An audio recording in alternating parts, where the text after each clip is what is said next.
As an educator, one of the things I've always been interested in doing is trying to inspire as well as inform. And I think there's a lot of emphasis placed on information, but now more than ever, information is readily available in a way that, it's more accessible now than it's ever been. Obviously, we know not necessarily good information or accurate information, but information itself. And so I've always placed a premium on inspiration, because once you inspire someone, then they can pursue their own, journey towards the truth, or learning more, getting different perspectives, etc. To someone who isn't familiar with the Spanish Civil War, this was all going to be terra nova. It's just new ground. It's just wow. Maybe you haven't heard of the Catholic Worker. Maybe you haven't heard of Dorothy Day. Maybe you haven't, heard about at this point. Maybe Ernest Hemingway is nothing but a name that you may or may not know. So it's going to reintroduce people to some really extraordinary historical people, as well as the events, obviously, that they were involved in. I think the other thing that surprises people is just, I tell people that, Abe was fighting Hitler and Mussolini 5 years before Pearl Harbor. And people are like, what? Well, I didn't know that, that was happening. My argument is pretty basic. There were, 40 or 50 countries in the guise of these international volunteers, 2,800 to 3,000 of them being from the US. So this was an international conflict, and it was an international conflict between what became the Axis powers and volunteers coming from the Allied powers. And I think the other thing that has surprised people is the link between the Spanish Civil War truly being sort of the start of World War II. I know there's a few months in between when Franco took over Spain in 1939 and when Hitler invaded Poland. But it was just a few months. And I think in Hitler's mind, Spain certainly was the training, the prep for his ultimate plans.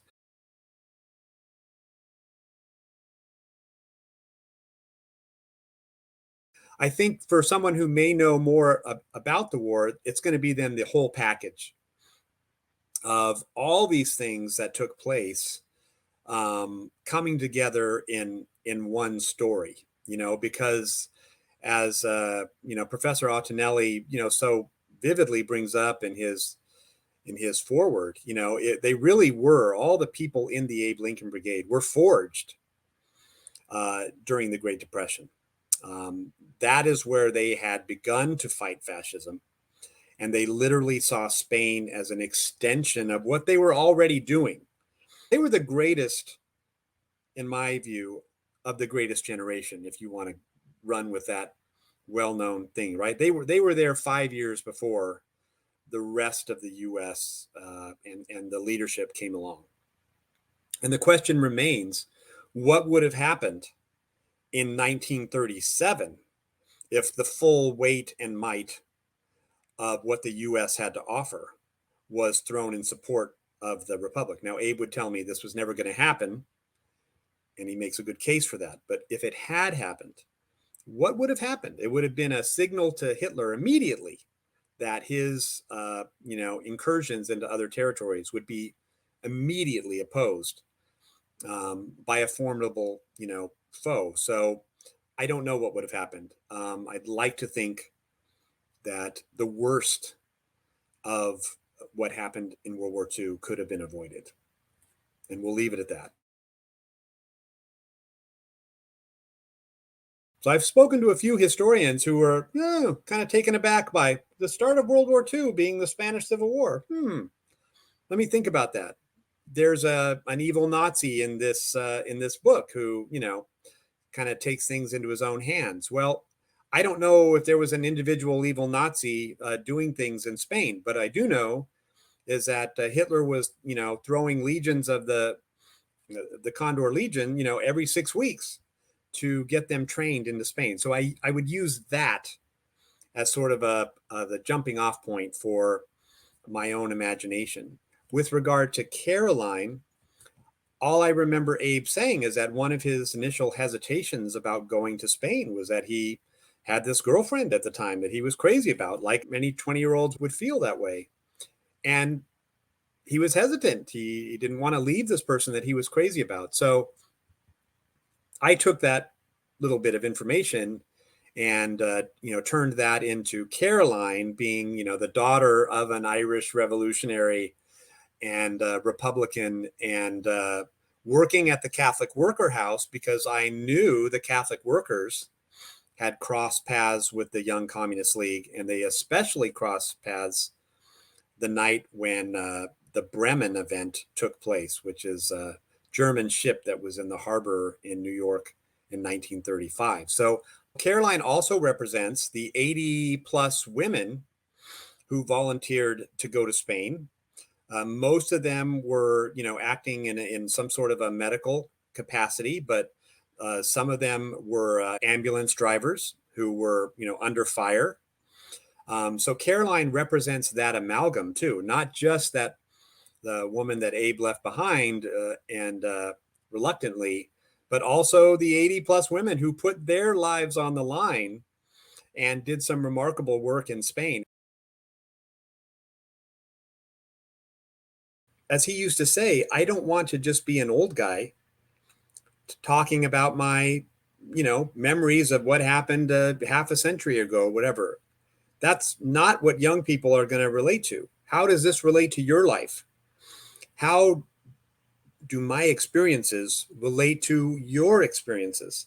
Whether it was, events going on in Chiapas, or union events that were going on, or the WTO, protests that took place in Seattle, et cetera. I mean, he could always kind of connect in those ways to what was happening that people would be aware of. As a young man and as a young woman listening to his talks, he did a marvelous job of connecting to current circumstances. And also, it was not just facts and figures and data and, this battle happened here, whatever. It was the stories and talking about love and talking about how much he missed his family and all those things that we can all relate to. He spoke in a colorful way.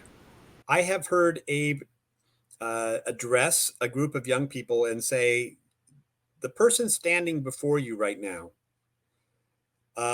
in many ways, is a big loser. I'm a loser. I lost in Spain. I wasn't on the winning side in Spain. I went down to Mississippi in 1964 and tried to do some organizing work in an all-black county, and was physically assaulted. And did he get rid of Jim Crow in 1964 Mississippi? Obviously not. He went down to Nicaragua in the 1980s and tried to, again, build a community center, a place where people could organize, improve their lives. And the Sandinistas burned it all down. So Abe would say, if you're looking for a winner, I'm not your guy. I've been on the losing end many, many times. But you don't get into a conflict. You don't stand up. You don't raise your voice because you think you're going to win, because you think you're on the winning side. You do it because it's what's right. You do it because your heart and your mind tell you that this has to be done. And that's why you do it. So, for example, he lived for a time in Venice Beach, California. And he was trying to promote a playground in a prime piece of real estate. There was nowhere for kids to play.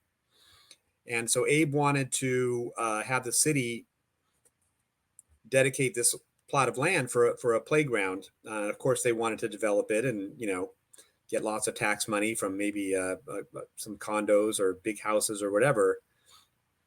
So he and his friends under cover of night built a playground, at least a functioning playground, and then they got kids and parents who were involved to basically chain themselves to the playground equipment.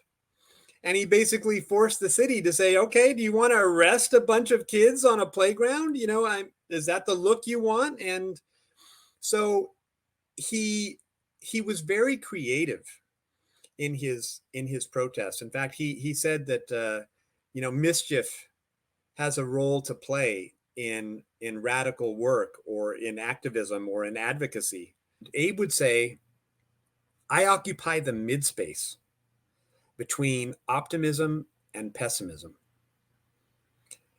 And he would say, if I do have a victory, sure, I celebrate, but I know that defeats are coming.